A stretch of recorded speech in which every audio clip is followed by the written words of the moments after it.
नमस्कार। राजनीतिक विचारधाराओं के अपने अध्ययन की श्रृंखला में हमने बहुत सारी विचारधाराओं का अध्ययन कर लिया है। आज हम एक ऐसी राजनीतिक विचारधारा के बारे में बातचीत करेंगे जो हाल के समय में मैं कहूँ कि 1990 के बाद के दौर से दुनिया की राजनीति में ज़्यादा सशक्त उपस्थिति दर्ज करा रही है। और यह एक ऐसी विचारधारा है जिसे एक स्तर तक हम उदारवादी लोकतांत्रिक विचारधारा के विरोध में भी देख सकते हैं। और ये एक ऐसी विचारधारा है जिसमें धर्म के आधार पर लोगों के जीवन को एक खास ढर्रे में ढालने की कोशिश की जाती है। कई बार इसे एक खतरे के रूप में भी प्रस्तुत किया जाता है पूरी दुनिया के लिए, पूरी वैश्विक व्यवस्था के लिए। और अगर आप ध्यान देंगे तो आप यह पाएंगे कि इस विचारधारा ने 1990 के दशक के बाद और 1990 के दशक में भी कई सारी ऐसी स्थितियों को जन्म दिया जिसके कारण से कई बड़ी आतंकवादी घटनाएं हुई, कई बड़े युद्ध हुए। तो हम इसी विचारधारा की बुनियाद को, इसी विचारधारा के मूल तत्वों को और इसी विचारधारा के विभिन्न रूपों को आज समझने की कोशिश करेंगे। हमारे अध्ययन का आज जो विषय है वह रिलीजियस फंडामेंटलिज्म या धार्मिक कट्टरपंथ से संबंधित है। मेरी यह कोशिश होगी कि इस पूरी चर्चा में मैं आपको धार्मिक कट्टरपंथ से संबंधित जो प्रमुख विचार हैं, जो प्रमुख आयाम हैं, उनसे परिचित करवा पाऊँ। तो ये अगर हम सबसे पहले आरंभ करें इस फंडामेंटलिज्म शब्द से, तो हम यह पाते हैं कि यह जो शब्द है वह लैटिन शब्द फंडामेंटम से उत्पन्न हुआ है, जिसका अर्थ है आधार। 1910 और 1950 में प्रोटेस्टेंट द्वारा कुछ ऐसे पर्चे, यानी कि प्रोटेस्टेंट चर्च के द्वारा, प्रोटेस्टेंट धर्म को मानने वाले लोगों के द्वारा कुछ ऐसे पर्चे प्रकाशित किए गए जिनमें बाइबल की मूल व्याख्या होने की बात कही गई। इसमें बाइबल के आधुनिक और अन्य विविध व्याख्याओं को छोड़कर सिर्फ एक व्याख्या को अपनाने पर जोर दिया गया। असल में सिर्फ ये प्रवृत्ति ईसाई धर्म में ही नहीं है, बल्कि दुनिया के अन्य धर्मों में भी एक प्रामाणिक व्याख्या को खोजने और स्थापित करने का प्रयास चलते रहता है। चाहे वो इस्लाम हो, चाहे वो जैन धर्म हो, बौद्ध धर्म हो, हिंदू धर्म हो, इन सब में यह प्रवृत्ति हम देख सकते हैं। तो जो ये शब्द है फंडामेंटलिज्म, और जिसका हमने देखा कि यह एक लैटिन शब्द से आता है और इसका अर्थ होता है बेस या आधार, तो उसी संदर्भ में ये सारी बातें हम समझ सकते हैं। यानी कि जितने भी दुनिया के धर्म हैं वो उसके भीतर एक खास तरह की प्रवृत्ति का होना, जिसमें कि यह कहा जाए कि कुछ ऐसे बुनियादी तत्व हैं जिन्हें कि धर्म की आधारशिला या धर्म का सबसे बुनियादी चीज के रूप में प्रस्तुत किया जाए, और या फिर अपेक्षा की जाए, यह उम्मीद की जाए कि उस धर्म को मानने वाले सभी लोग इन सभी पहलुओं को अपनाएंगे। अब अगर हम समकालीन समय में बात करें, जैसा कि मैंने आरंभ में आपको बताया था कि वर्तमान समय में जो फंडामेंटलिज्म है वह अत्यंत विवादास्पद शब्द है। बहुत सारे लोग इसका अर्थ दमन और असहिष्णुता के रूप में लेते हैं। इसे उदारवादी मूल्यों और व्यक्तिगत स्वतंत्रता के शत्रु के रूप में देखा जाता है। और जैसा कि मैंने आरंभ में इस बात को रेखांकित किया कि जो एक रिलीजियस फंडामेंटलिज्म की बात है उसे अक्सर एक उदारवादी व्यवस्था के खतरे के रूप में देखा जाता है। अगर किसी व्यक्ति से आप बातचीत में यह कहें कि आप धार्मिक कट्टरपंथी हैं, तो कभी भी वह इस शब्दावली को, अपने आप को इस रूप में प्रस्तुत किए जाने को एक अच्छी चीज के रूप में नहीं देखेगा। आमतौर पर हर व्यक्ति इस बात को नकारने की कोशिश करेगा कि वो धार्मिक कट्टरपंथी है। लेकिन हकीकत यह है कि जब एक खास तरीके से ही धर्म की बातों को प्रस्तुत किया जाता है और यह कहा जाता है कि सभी लोगों को उसी का अनुपालन किया जाना चाहिए, तो वो एक कट्टरपंथ की ओर जाने का रास्ता तैयार करता है। और इसी संदर्भ में हम यह देख सकते हैं कि जब जो यह पूरी प्रवृत्ति है वह सोवियत यूनियन के पतन के बाद और तेजी से उभरकर सामने आई है। और इसमें मुझे उम्मीद है कि आप लोगों को ये पता होगा कि 1989 के दशक के आखिर में 1990 आते आते तक सोवियत यूनियन का विघटन हो गया और बहुत से लोग यह मानने लगे उसके बाद के दौर में कि अब अगर दुनिया में कोई सबसे बड़ा शत्रु है उदारवाद का या पूंजीवादी व्यवस्था का, तो वो इस्लामिक कट्टरपंथ है।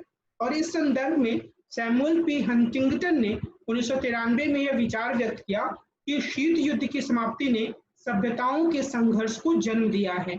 और सभ्यताओं के संघर्ष से यहाँ पर जो मुख्य तात्पर्य था उनका वह यह था कि जो एक पूरी स्थिति है दुनिया में पूंजीवाद की समाप्ति के पूंजीवाद के को चुनौती देने वाली व्यवस्था साम्यवाद और उस साम्यवादी व्यवस्था के सबसे बड़े उन्नायक सोवियत यूनियन के पतन के बाद, तो हंटिंगटन के अनुसार उन्होंने कहा कि यह एक इस्लामिक व्यवस्था या इस्लामिक चिंतन जो है उससे वह चुनौती मिल सकती है।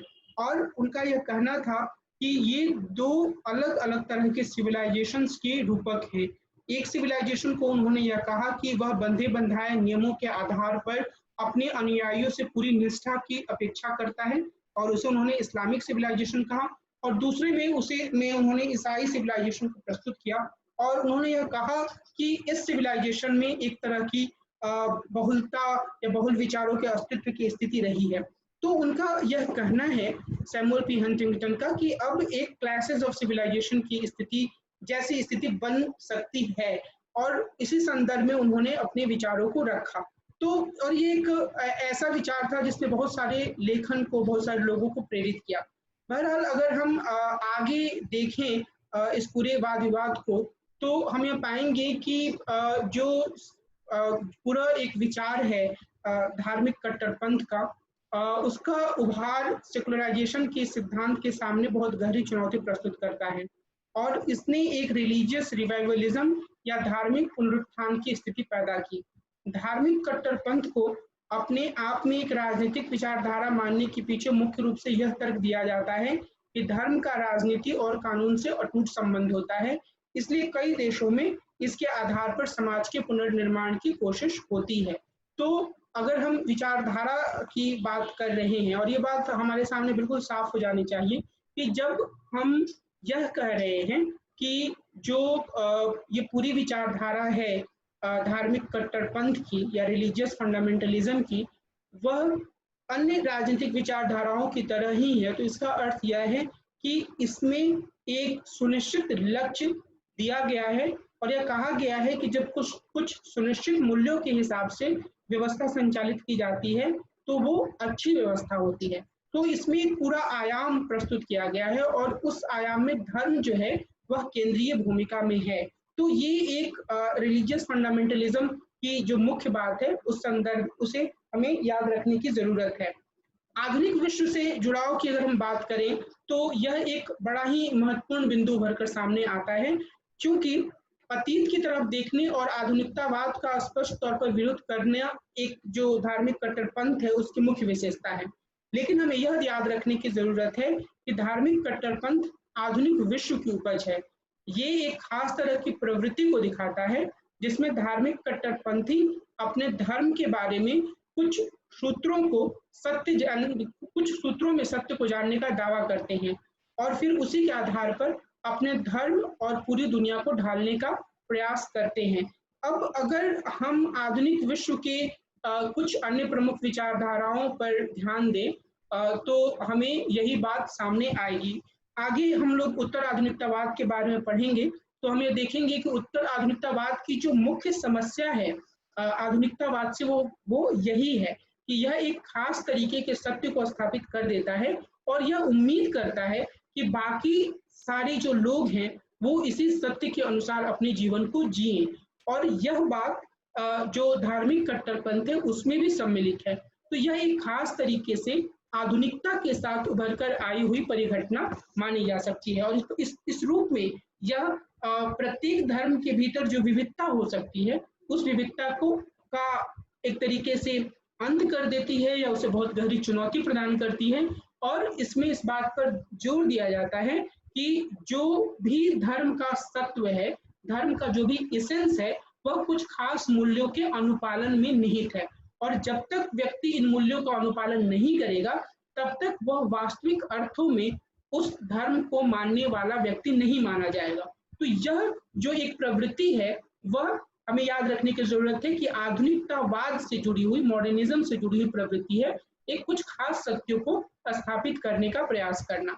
और इसी के संदर्भ में हमें यह याद रखना है कि जो धार्मिक कट्टरपंथ है, उसका जो उदय हुआ है दुनिया के अलग अलग भागों में, वह अलग अलग कारणों से हुआ है, लेकिन मुख्य रूप से हम यह कह सकते हैं कि यह अस्मिता के संकट से जूझ रहे समाजों में सामने आया है।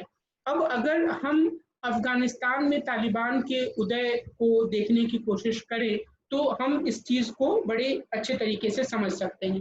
अफगानिस्तान में मुख्य रूप से जो सोवियत यूनियन का हस्तक्षेप हुआ, उस सोवियत यूनियन के हस्तक्षेप के कारण जो वहाँ के लोग थे, उन्हें ऐसा लगा कि जो उनकी अपनी धार्मिक पहचान है या उनकी जो अपने परंपराओं से जुड़े हुए मूल्य हैं, उन्हें गहराई से चुनौती मिल रही है। तो इसके लिए इसके कारण से वहाँ के जो कुछ युवा समूह थे, उनके भीतर धार्मिक कट्टरपंथ की भावना जागी, यानी कि एक विशेष रूप से इस्लाम को परिभाषित करते हुए इस्लाम की रक्षा करने का ध्येय जागा। और निश्चित रूप से अगर हम वहाँ के इतिहास को देखें, तो हम ये देखेंगे कि काफी हद तक यूनाइटेड स्टेट्स ऑफ अमेरिका की भी दखलंदाजी रही, और उसने भी सोवियत यूनियन की स्थिति को कमजोर करने के लिए तालिबान जैसे समूहों को बढ़ावा दिया। लेकिन जो मुख्य बात है वह यह है कि एक जो अस्मिता का संकट होता है, जो अपनी पहचान का संकट होता है, वह धार्मिक कट्टरपंथ की भावना को बढ़ावा देने में महत्वपूर्ण भूमिका निभाता है। लेकिन यह सिर्फ धर्म से जुड़ी हुई भावना के रूप में ही आगे नहीं बढ़ता है, बल्कि बहुत सारे दूसरे कारक होते हैं जो इसमें महत्वपूर्ण भूमिका निभाते हैं। जैसा कि मैंने कहा कि यूनाइटेड स्टेट्स ऑफ अमेरिका ने काफी महत्वपूर्ण भूमिका निभाई अफगानिस्तान में तालिबान के उभार में।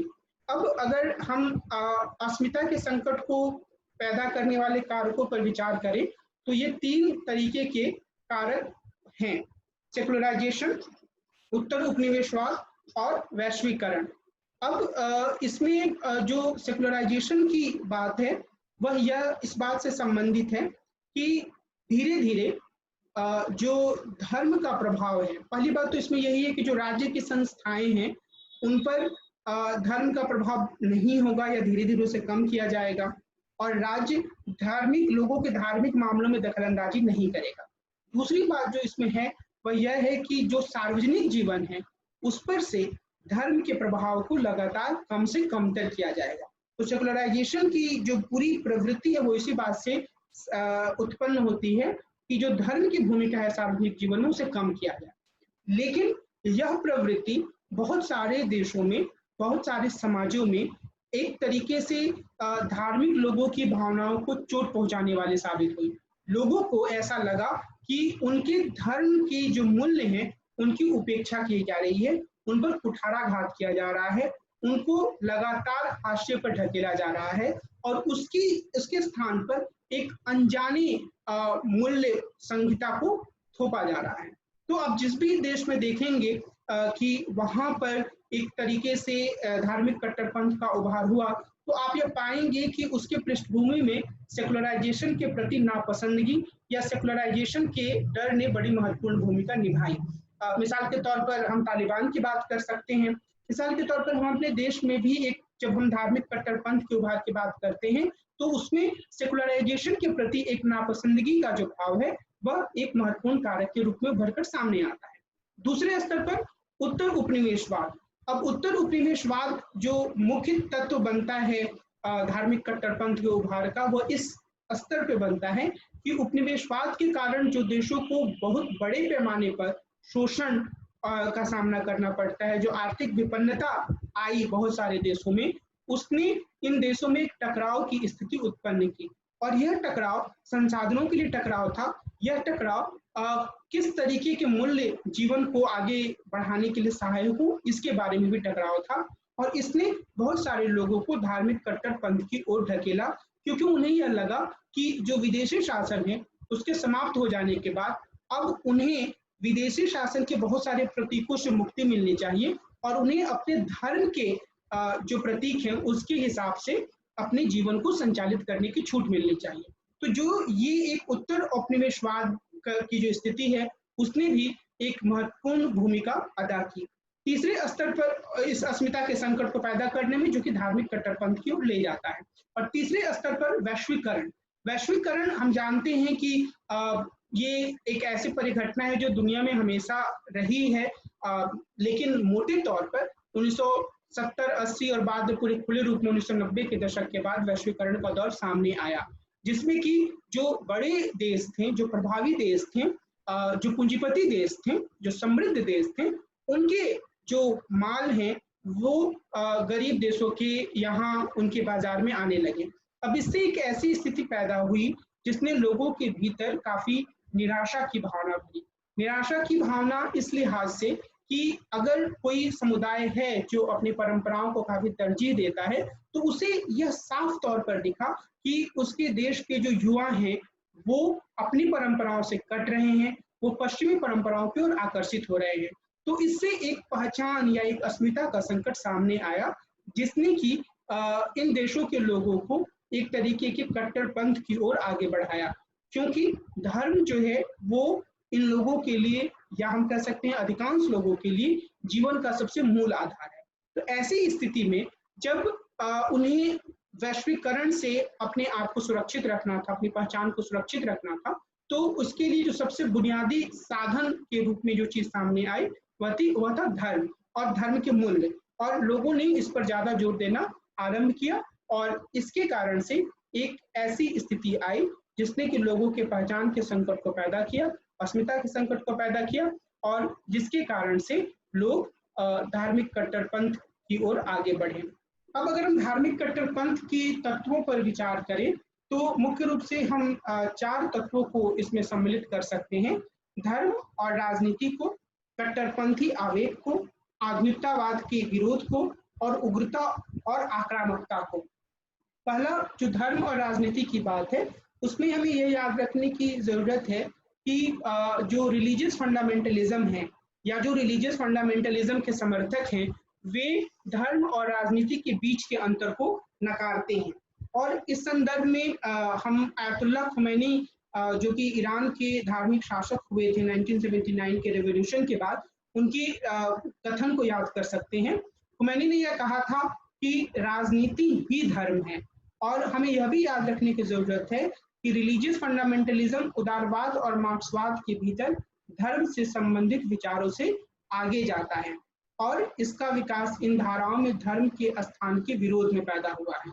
बिल्कुल संक्षेप में मैं इस बात पर जोर देना चाहता हूं कि जो उदारवाद है उसके भीतर अगर हम धर्म की भूमिका को देखें तो हम यह पाते हैं कि इसमें सेक्युलराइजेशन की प्रक्रिया पर बल दिया जाता है, यानी कि धर्म की जो भूमिका है सार्वजनिक जीवन में उसको कम करने पर, और इस बात पर भी कि राज्य का अपना कोई धर्म नहीं होगा और राज्य धर्म के आधार पर अपने यहाँ लोगों के बीच में भेदभाव नहीं करेगा।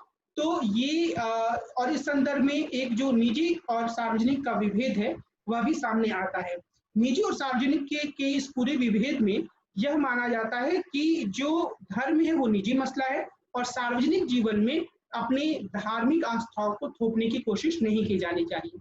मार्क्सवाद के बारे में हम सब जानते हैं कि मार्क्स ने धर्म को सुपर स्ट्रक्चर से जुड़ा हुआ माना, और वो इसका अर्थ यह है कि वो बेस के हिसाब से तय होता है, और उन्होंने धर्म को एक तरीके से अफीम की भी संज्ञा दी। लेकिन इसमें एक हमेशा ये एक नकारात्मक वर्णन नहीं माना जा सकता है। उनका यह कहना था कि जो दुखी होते हैं, जो दुनिया के दुख से पीड़ित होते हैं, उनके लिए धर्म एक ऐसे साधन का काम करता है जिसके माध्यम से वो कुछ समय के लिए अपने दुख, दर्द और पीड़ा को भूल पाते हैं।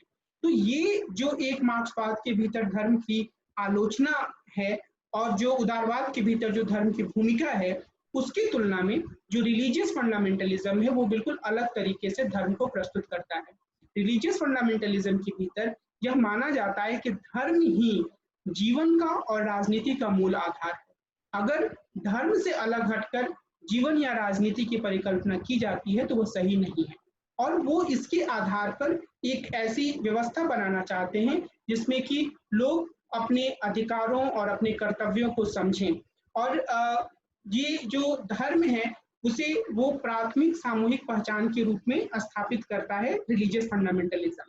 यह कानून, राजनीति, संस्कृति और अर्थव्यवस्था हर जगह धर्म की प्राथमिकता को स्थापित करना चाहता है। हालांकि यह कहना ज्यादा ठीक होगा कि यह धर्म की एक खास तरह की व्याख्या पर ही जोर देता है। ये बहुत ही महत्वपूर्ण बात है कि धर्म की एक खास तरीके की व्याख्या, क्योंकि जो धार्मिक कट्टरपंथी होते हैं, और आगे हम इस बिंदु को थोड़ा और विस्तार से देखेंगे, लेकिन यहाँ मैं बस यह कहना चाहता हूँ कि जो धार्मिक कट्टरपंथी होते हैं वो धर्म की अपनी व्याख्या पर जोर देते हैं। उनका यह मानना होता है कि वो जिस रूप में धर्म को प्रस्तुत कर रहे हैं, वो जिस रूप में धर्म पर जोर दे रहे हैं, वही वास्तविक धर्म है। और उसके अलावा जो धर्म की जो दूसरी अलग अलग तरीके की धाराएं हैं, उन पर अगर कोई जोर देता है तो वो असल में गलत काम कर रहा होता है। तो इस लिहाज से वो जिस रूप में धर्म को समझते हैं उसे ही वो कानून, राजनीति, संस्कृति और अर्थव्यवस्था पर लागू करते हैं। एक और छोटे से उदाहरण देकर मैं आगे अगले बिंदु की ओर प्रस्थान करूंगा। जैसे अगर हम तालिबान के शासन को याद करें, जो कि अफगानिस्तान में स्थापित हुआ था, तो उसमें महिलाओं की भूमिका, महिलाओं के आचरण और पुरुषों के आचरण के बारे में भी जिस तरीके के नियम बनाए गए और यह कहा गया कि यह इस्लामिक नियम है, वह वास्तव में इस्लामिक नियम पूरी तरीके से नहीं कहा जा सकता है, बल्कि यह कहा जा सकता है कि यह इस्लाम की एक खास तरीके की व्याख्या पर आधारित नियम है। यानी कि महिलाओं को हमेशा ही बुर्के में रहना है, पुरुषों को भी खास तरीके से दाढ़ी बढ़ाकर रखना है।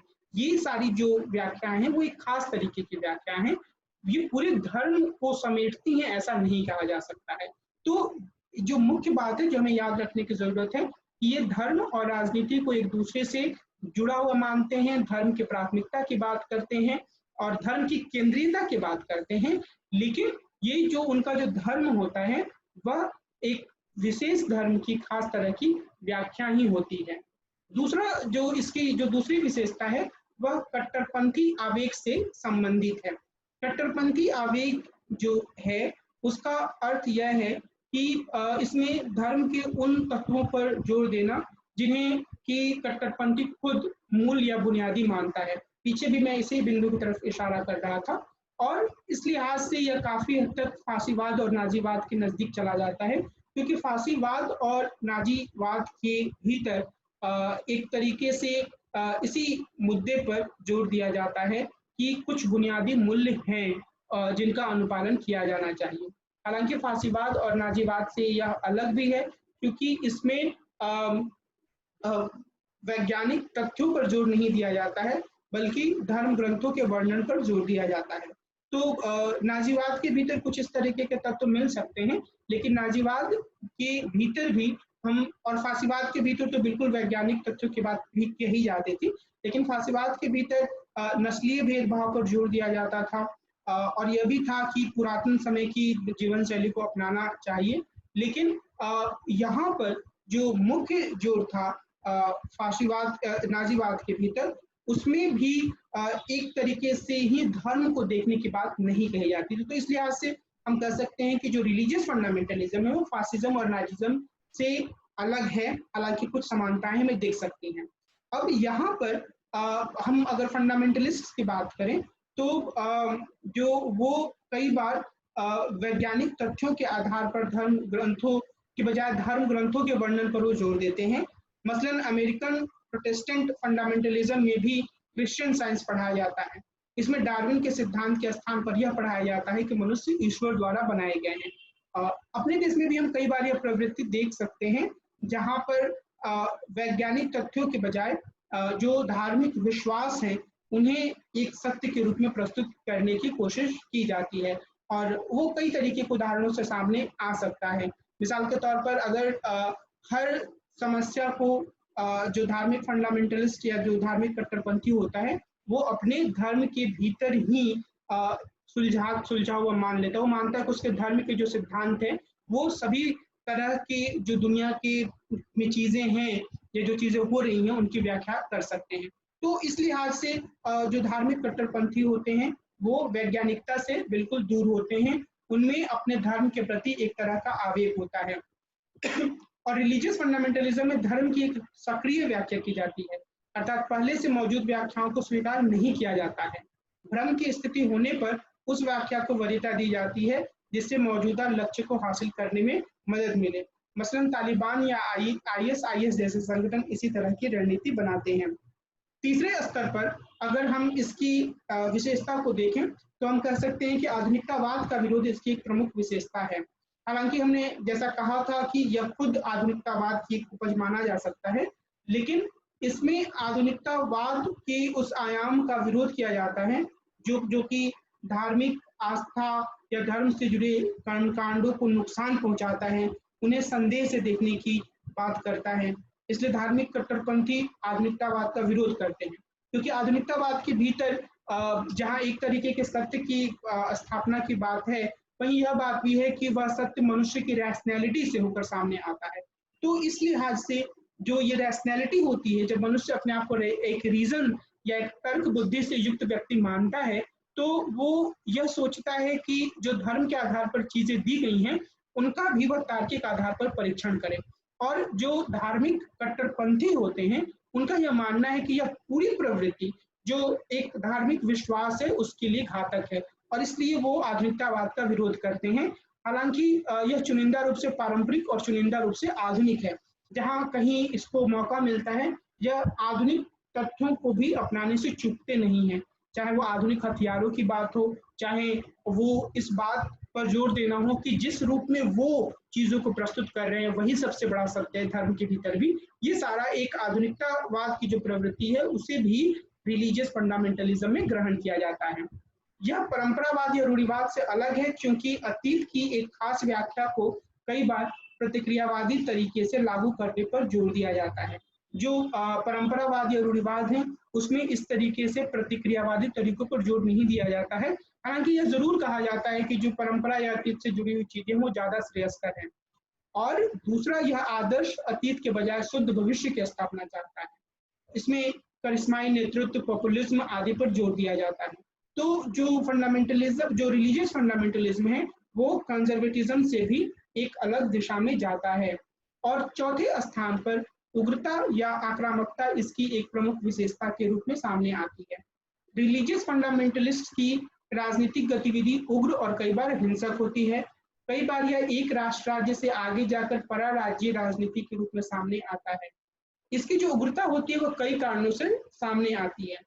पहला, चूंकि मूल मूल्यों यानी कि जो बेसिक वैल्यूज और विश्वास होते हैं यह उससे जुड़ा होता है, इसलिए संबंधित संघर्ष के गहन होने की संभावना होती है, क्योंकि जो वैल्यूज होते हैं उस पर लोगों की अलग अलग मान्यताएं, अलग अलग सोच हो सकती हैं।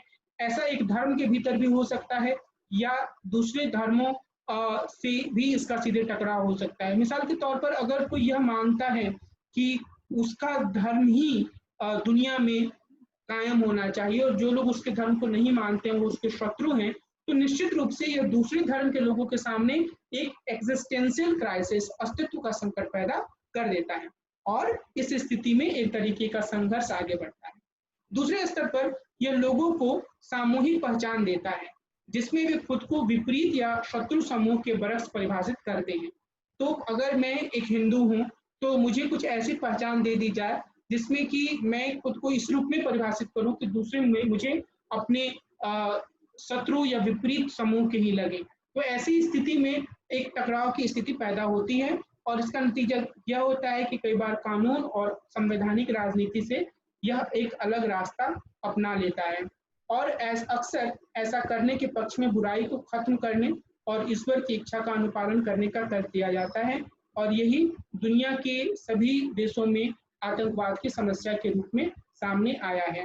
यानी कि जब धार्मिक कट्टरपंथी या धार्मिक कट्टरपंथ को मानने वाले अपने उग्र विचारों के पक्ष में यह तर्क देते हैं कि दुनिया में बाकी सारे जो समूह हैं, चाहे वो धार्मिक समूह हो, चाहे वो अन्य राष्ट्र राज्य हो, अगर वे उनके अपने धर्म के खिलाफ हैं तो वे उनके शत्रु हैं। तो इसके कारण से एक हिंसा की स्थिति पैदा होती है और हम यह देख सकते हैं कि धार्मिक कट्टरपंथ के नाम पर जितना ही ज्यादा हिंसा दुनिया में हो रही है उसके मूल में, उसके बुनियाद में यही एक प्रमुख कारण है कि अपने लिए अस्मिता का संकट पाते हुए कोई एक खास समूह अपने आप को दूसरों के विपरीत परिभाषित करता है, अपने धर्म के कुछ प्रमुख तत्वों को लेकर वह इस बात पर जोर देता है कि यही असल में उसके धर्म का मुख्य एसेंस है, और जो लोग उसका पालन नहीं करते हैं, चाहे वे उसके अपने धर्म के लोग हों, चाहे वो दूसरे धर्म के लोग हों, उन्हें वो शत्रु के रूप में देखता है और उनके खिलाफ हिंसक कार्रवाई करता है।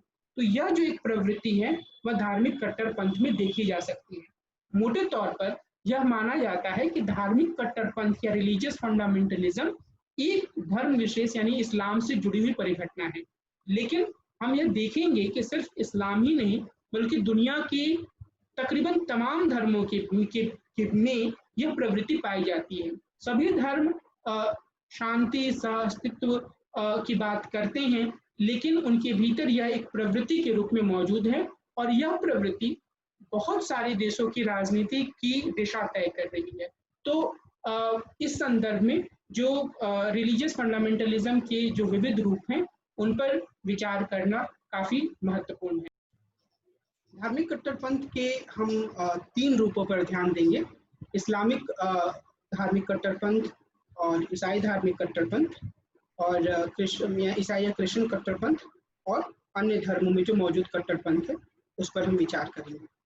आप में से अधिकांश लोग इस बात से परिचित होंगे कि जब हम धार्मिक कट्टरपंथ की बात करते हैं तो मुख्य रूप से इस्लामिक कट्टरपंथ की चर्चा होती है, और इसके काफ़ी प्रमाण भी मौजूद हैं कि किस तरीके से दुनिया के विभिन्न भागों में इस्लामिक कट्टरपंथ उभरकर सामने आया है। इस्लाम दुनिया का दूसरा सबसे बड़ा धर्म है, पहले स्थान पर क्रिश्चियनिटी है। पूरी दुनिया में तकरीबन 1.3 बिलियन मुस्लिम हैं। यह दुनिया के तकरीबन 70 देशों में फैला हुआ धर्म है। सुन्नी संप्रदाय इसका प्रमुख संप्रदाय है। शिया लोग कुल मुस्लिम जनसंख्या का 10वां भाग है। इस्लाम में हमेशा ही धार्मिक कट्टरपंथ को बढ़ावा देने वाला एक समूह रहा है। 1928 में इजिप्ट में मुस्लिम ब्रदरहुड का गठन हुआ।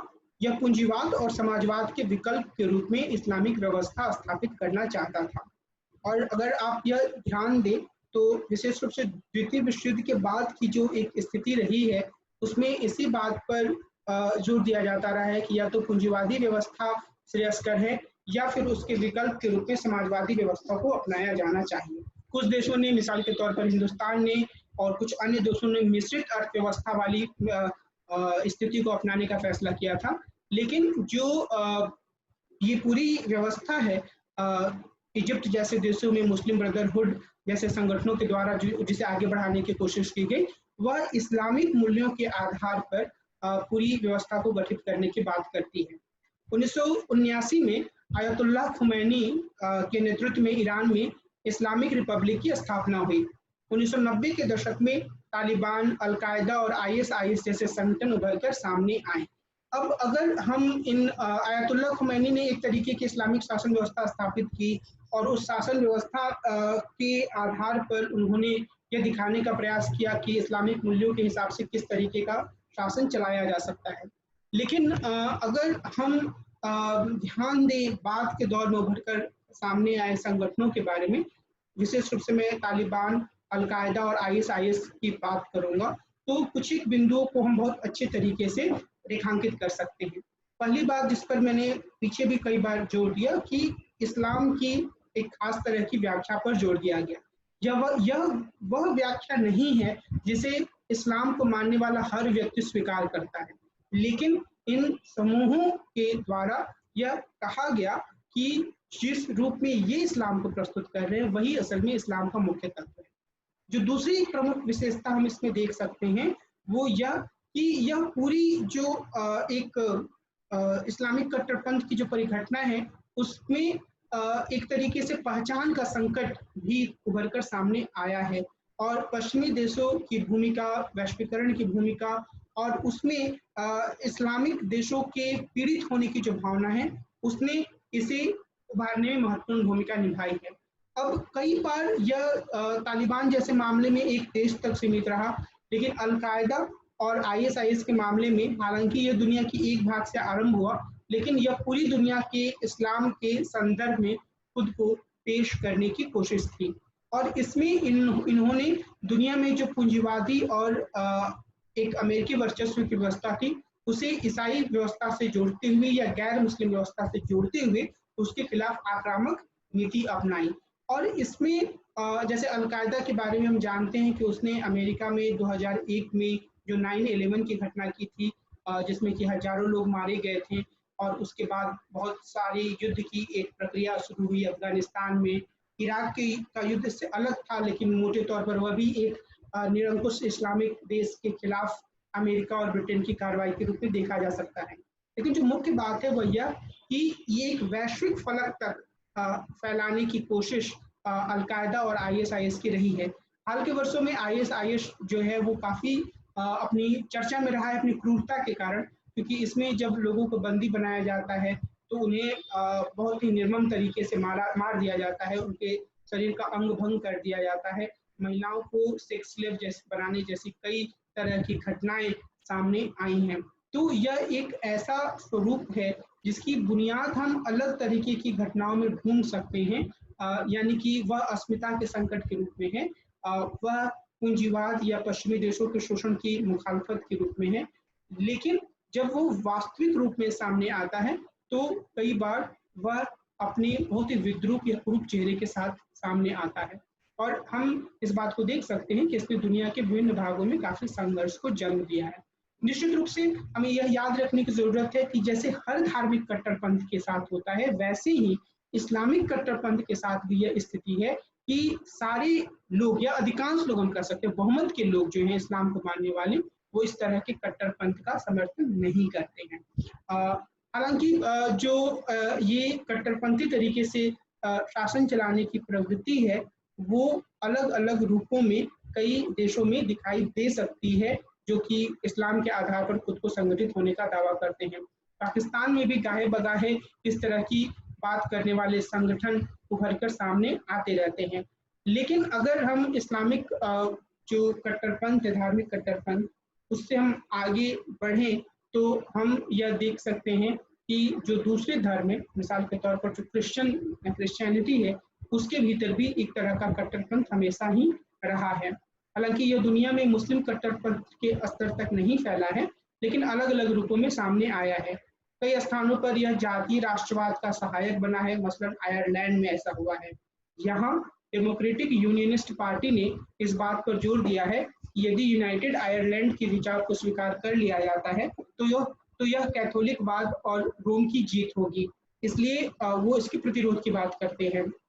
इसी तरीके से 1969 में भी प्रोटेस्टेंटवाद की उथल पुथल ने यहाँ जातीय राष्ट्रवाद को बढ़ावा दिया। 1970 के दशक के आखिरी वर्षों में न्यू क्रिश्चियन राइट का उभार हुआ। यह एक व्यापक शब्द है जो उन समूहों के व्यापक गठजोड़ को अभिव्यक्त करता है जो खुद को ईसाई संस्कृति और नैतिकता की सुरक्षा के लिए जिम्मेदार मानते हैं। इसके उभार के लिए जो न्यू क्रिश्चियन न्यू राइट है, उसके उभार के लिए दो कारण जिम्मेदार हैं। पहला, 1945 के बाद के दौर में अमेरिका में सार्वजनिक दायरे का विस्तार हुआ, इससे रूढ़िवादी तत्वों को लगा कि उनके जीवन मूल्यों को खतरा है। दूसरा, काले लोगों, महिलाओं और होमोसेक्सुअल लोगों से संबंधित संगठनों के उभार ने भी रूढ़िवादी समूहों के सामने पारंपरिक जीवन शैली के खतरे में होने की चिंता पैदा कर दी। अलग दौर में ऐसे संगठनों के प्रभाव में तेजी या कमी आती रही है। मुस्लिम या गैर ईसाइयों के प्रति नफरत भी इसका एक आयाम है। अब इस संदर्भ में हम बात कर सकते हैं कि किस तरीके से जब 9/11 की घटना हुई उसके बाद के दौर में जो गैर मुस्लिम लोग थे यूनाइटेड स्टेट्स ऑफ अमेरिका में, वहाँ पर काफ़ी एक ऐसी स्थिति आई जिससे कि हम कह सकते हैं कि जो गैर मुस्लिम थे उनके लिए अपने अस्तित्व का खतरा पैदा हो गया। जो गैर ईसाई लोग थे, मैं माफी चाहता हूँ, जो गैर ईसाई लोग थे उनके लिए अस्तित्व का खतरा पैदा हो गया। उसमें मुस्लिम शामिल थे, उसमें हिंदू शामिल थे। तो ये जो एक स्थिति है वो निश्चित रूप से उस स्तर तक नहीं गई जिस स्तर तक हम कह सकते हैं कि एक स्थिति पैदा हो गई मुस्लिम कट्टरपंथ के संदर्भ में। लेकिन यह स्थिति ऐसी है जो कि कई बार गैर ईसाइयों के लिए खतरे की स्थिति पैदा करती है। यह कट्टरपंथ ऐसा है जो कि कई बार ईसाई धर्म के भीतर की जो विविधता है उसके लिए एक खतरा बन जाता है। यह कट्टरपंथ ऐसा है जो अलग अलग जीवन शैली को अपनाने वाले ईसाई और गैर ईसाई लोगों को संदेह की नज़र से देखता है, यानी कि अगर कोई होमोसेक्सुअल है तो वो संदेह की नज़र से देखा जाता है इस तरीके के न्यू क्रिश्चियन राइट के भीतर। लेकिन अगर हम दूसरे धर्मों की बात करें तो हम यह पाएंगे कि जो दुनिया के अन्य धर्म हैं उनके भीतर भी धार्मिक कट्टरपंथ काफ़ी गहराई से मौजूद है। यहाँ मैं मुख्य रूप से कुछ उदाहरणों पर विचार करूँगा और उस संदर्भ में जो सबसे प्रमुख उदाहरण है वो श्रीलंका, म्यांमार और भारत से संबंधित है। एक और उदाहरण हम देख सकते हैं और वह है यहूदी लोगों का जो इज़राइल और पैलेस्टाइन के संदर्भ में है। निश्चित रूप से मैं वहीं से शुरुआत कर रहा हूँ इज़राइल और पैलेस्टाइन के मामले से ही, और फिर इन सभी पर हम एक-एक कर विचार करेंगे। अगर हम इज़राइल की बात करें तो निश्चित तौर पर यह पूरा मसला सिर्फ यह नहीं है कि इज़राइल जो है वह अपनी सुरक्षा सुनिश्चित करने के लिए कुछ काम कर रहा है और फिलिस्तीनी लोगों पर अत्याचार कर रहा है या उन्हें दबाने की कोशिश कर रहा है। इसका एक धार्मिक आयाम भी है और जो यहूदी लोग हैं जो इज़राइल में हैं वो अपने भीतर इस बात को काफ़ी गहराई तक बैठाए हुए हैं कि जो उनके शत्रु हैं वो उनके धर्म के नहीं हैं और उन्हें उन शत्रुओं को नियंत्रित करने के लिए बहुत सारे कदम उठाने की ज़रूरत है। और इसमें हम देख सकते हैं कि एक ऐसी कट्टरता है जिसके कारण से कई बार मासूम बच्चों तक को भी शिकार बनाया जाता है और फिलिस्तीन के लोग लगातार हिंसा का सामना करते रहते हैं। उसी तरीके से अगर हम म्यांमार की बात करें, म्यांमार और श्रीलंका दोनों ही अपने आप में एक अद्भुत केस के रूप में सामने आते हैं, क्योंकि यहाँ पर उस धर्म के लोगों का बाहुल्य है जो कि बौद्ध धर्म से जुड़े हुए हैं और बौद्ध धर्म को अमूमन शांति के प्रतीक के रूप में प्रस्तुत किया जाता है। और यह जो दोनों उदाहरण है वो इस बात को बहुत अच्छे तरीके से रेखांकित करते हैं कि चाहे कोई भी धर्म हो उसकी बुनियाद में शांति और सद्भाव का संदेश होता है, लेकिन उसका एक कट्टरपंथी रूप उभर कर सामने आ सकता है। तो श्रीलंका में जो सिंगली और तमिल लोग हैं उनके बीच का जो पूरा संघर्ष कई दशकों तक चलता आया और बाद में उसे काफी हद तक नियंत्रित किया गया, जबकि LTTE नामक संगठन का सफाया किया गया। जाफना को काफी हद तक सिंघली लोगों के नेतृत्व वाले श्रीलंका की सरकार ने अपने नियंत्रण में लिया। तो ये जो पूरी परिस्थिति थी उसमें बौद्ध धर्म को मानने वाले सिंघली लोगों ने हिंदू धर्म को मानने वाले तमिल लोगों के खिलाफ अत्याचार किया और इसका एक बिल्कुल धार्मिक पहलू रहा है, वो है काफी मजबूती से। उसी तरीके से जब रोहिंग्या मुसलमानों को म्यांमार से भगाया गया तो उसके पीछे भी जो बुनियादी तत्व था वो धर्म का ही था कि जो रोहिंग्या थे, चूंकि मुस्लिम थे, चूंकि वो बहुमत का जो धर्म है वो उससे अलग है, तो उन्हें वहां पर प्रताड़ना का, उत्पीड़न का सामना करना पड़ा। इसी तरीके से हम हिंदुस्तान में यानी कि अपने देश में भी यह प्रवृत्ति देख सकते हैं कि जो धार्मिक कट्टरपंथ है वो अलग अलग रूपों में उभर कर सामने आते रहता है और वह धार्मिक कट्टरपंथ कभी सिख कट्टरपंथ के रूप में, कभी मुस्लिम कट्टरपंथ के रूप में और बहुत सारे मामलों में या बहुमत के मामलों में हिंदू कट्टरपंथ के रूप में उभर कर सामने आता है।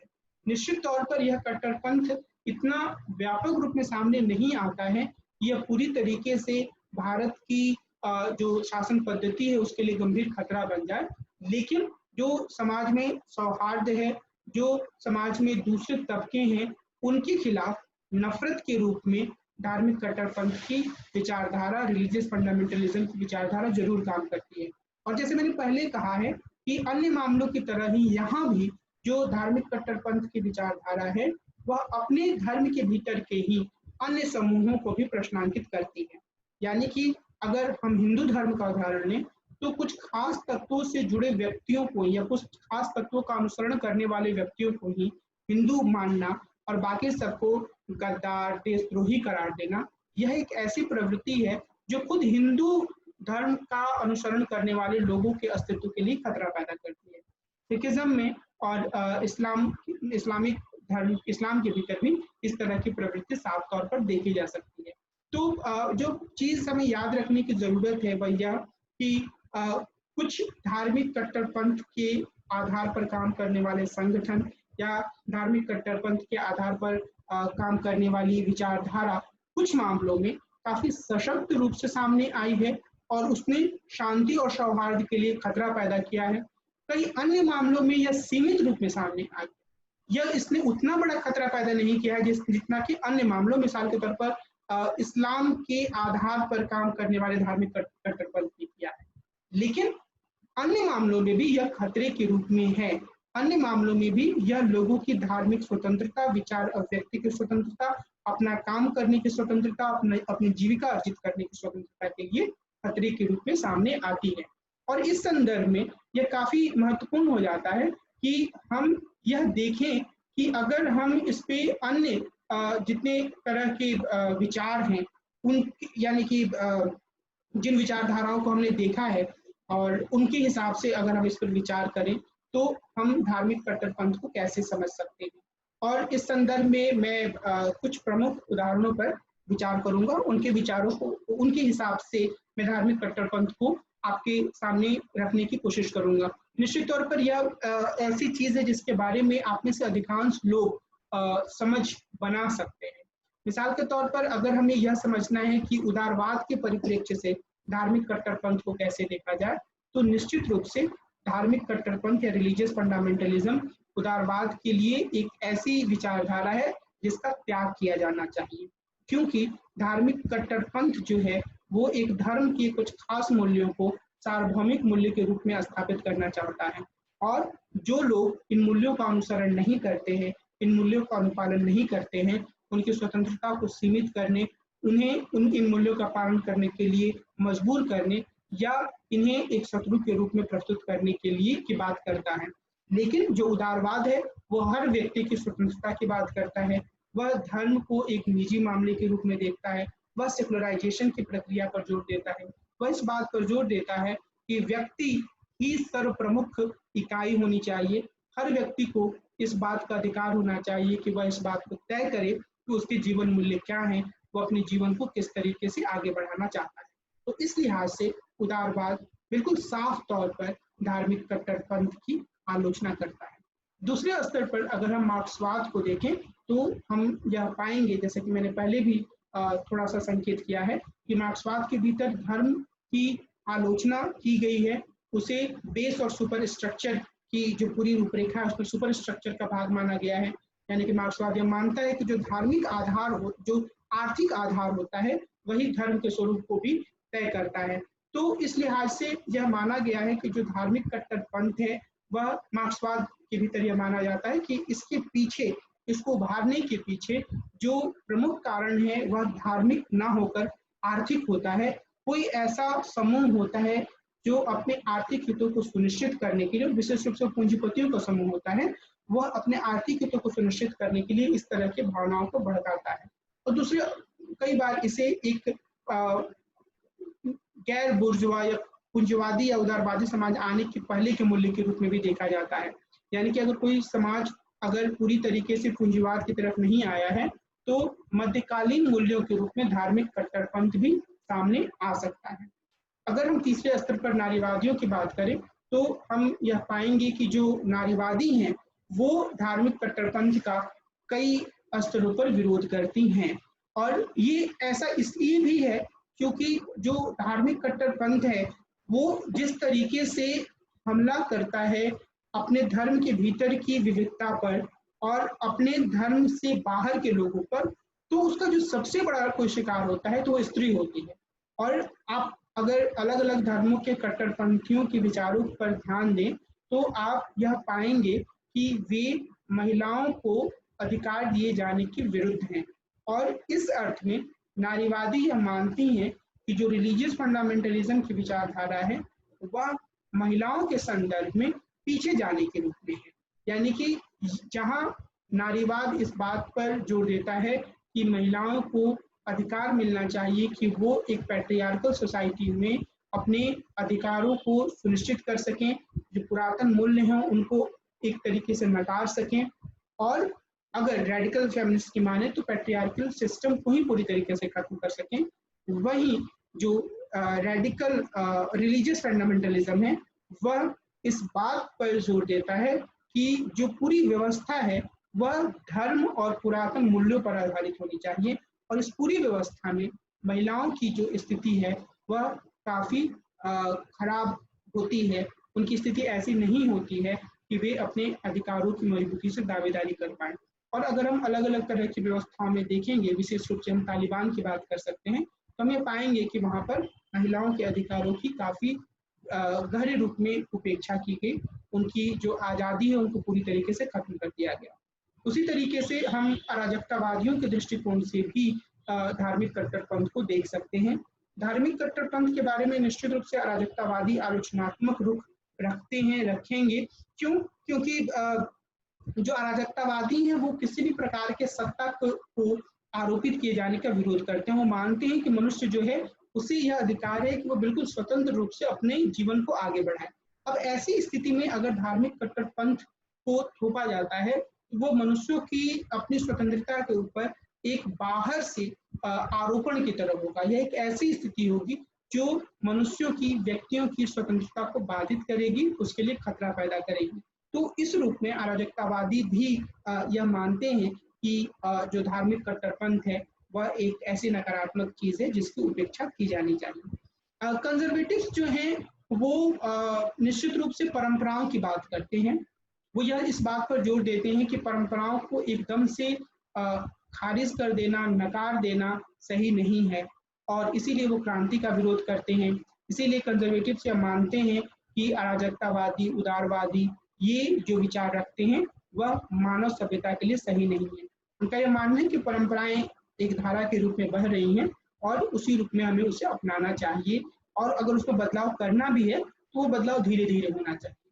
अब इस रूप में जो ये पूरी की उदारवादी ये पूरी जो धार्मिक कट्टरपंथ की जो पूरी अवधारणा है उसे अनुदारवादी या कंजर्वेटिव्स जो हैं वह बिल्कुल सही नहीं मानते हैं, क्योंकि उनका यह कहना है कि इसमें भी जो परंपरा से बहुत सारी चीजें आ रही हैं उनको एकदम से कायम रखते या सुधारने की बात ना करके इनमें से कुछ चीजों को उठाकर अपने मन के हिसाब से, अपने मनमाफिक तरीके से उठाकर उसे परम सत्य के रूप में प्रस्तुत कर दिया जाता है और बाकी सारी चीजें जो परंपरा से जुड़ी होती हैं, जो मानव सभ्यता के विकास के साथ आगे आई हुई होती हैं, उन्हें नकार दिया जाता है।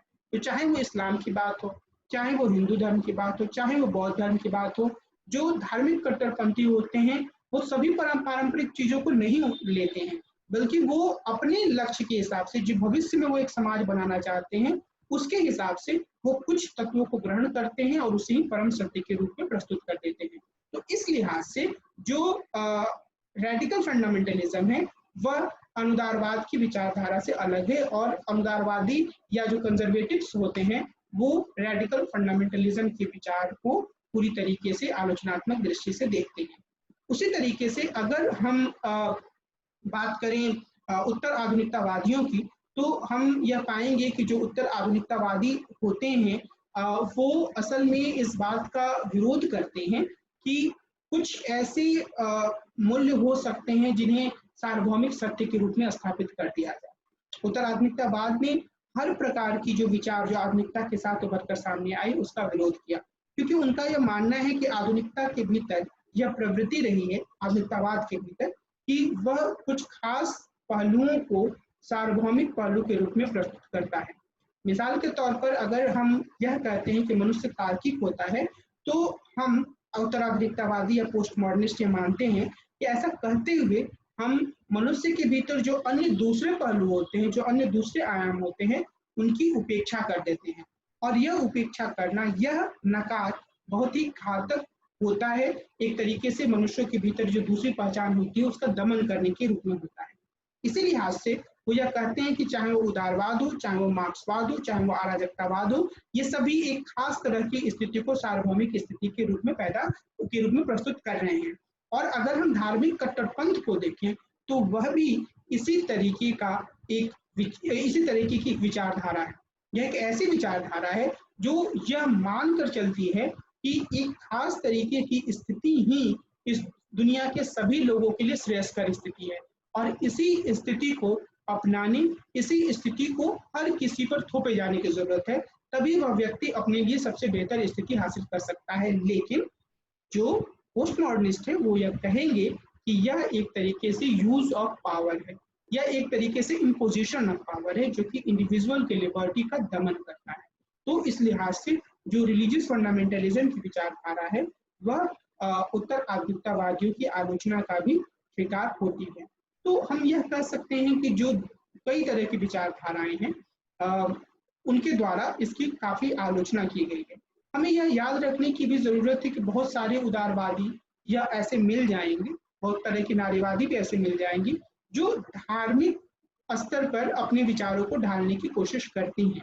यानी कि इस्लाम में नारीवादी तत्वों को ढूंढना, हिंदू धर्म के भीतर नारीवादी तत्वों को ढूंढना, लेकिन ऐसा करते हुए भी वे धार्मिक कट्टरपंथ से खुद को दूर करती हैं, क्योंकि जो धार्मिक कट्टरपंथ की विचारधारा है वह धर्म के कुछ तत्वों के इस्तेमाल के माध्यम से जीवन के संपूर्ण आयामों को प्रशासित करना चाहता है। वह यह चाहता है कि जो मनुष्यों की राजनीतिक, आर्थिक, सामाजिक, सांस्कृतिक जिंदगी है वह धर्म के कुछ खास मूल्यों से शासित हो, और धर्म के खास मूल्य क्या होंगे उसका फैसला रिलीजियस फंडामेंटलिस्ट खुद करते हैं। और जब वो ये फैसला करते हैं तो वो बाकी असहमति के स्रोतों या धर्म की दूसरी व्याख्याओं की परवाह नहीं करते हैं। कुल मिलाकर हम यह कह सकते हैं कि रिलीजियस फंडामेंटलिज्म एक ऐसी विचारधारा के रूप में है जो जिसका कि प्रसार, जिसका बढ़ाव काफी आगे बढ़ा है 1990 के दशक के बाद। अधिकांश लोकतांत्रिक देश जो हैं वो इन प्रवृत्तियों से जूझ रहे हैं। कई देशों में यह प्रवृत्ति कम है, कई देशों में यह प्रवृत्ति नियंत्रित किए जाने लायक है, और कई दूसरे देशों में यह नियंत्रण से बाहर जा चुकी है। यानी कि इसे इतना समर्थन हासिल हो चुका है कि वह उस देश की जो उदारवादी संवैधानिक व्यवस्था है उसको चोट पहुंचा सके। तो इस लिहाज से हम यह कह सकते हैं कि इसका न सिर्फ प्रभाव बढ़ा है बल्कि यह एक जो पूरी उदारवादी व्यवस्था है उसके लिए भी एक गहरे खतरे के रूप में सामने आया है। मुझे ये उम्मीद है कि आज जो मैंने आपके सामने रिलीजियस फंडामेंटलिज्म की चर्चा की उसमें आप धार्मिक कट्टरपंथ के कुछ बुनियादी तत्वों से परिचित हो पाए होंगे और कुछ आलोचनात्मक दृष्टिकोण भी आपकी समझ में आई होगी। आप एक समझ विकसित कर पाए होंगे उन आलोचनात्मक दृष्टिकोणों के बारे में। तो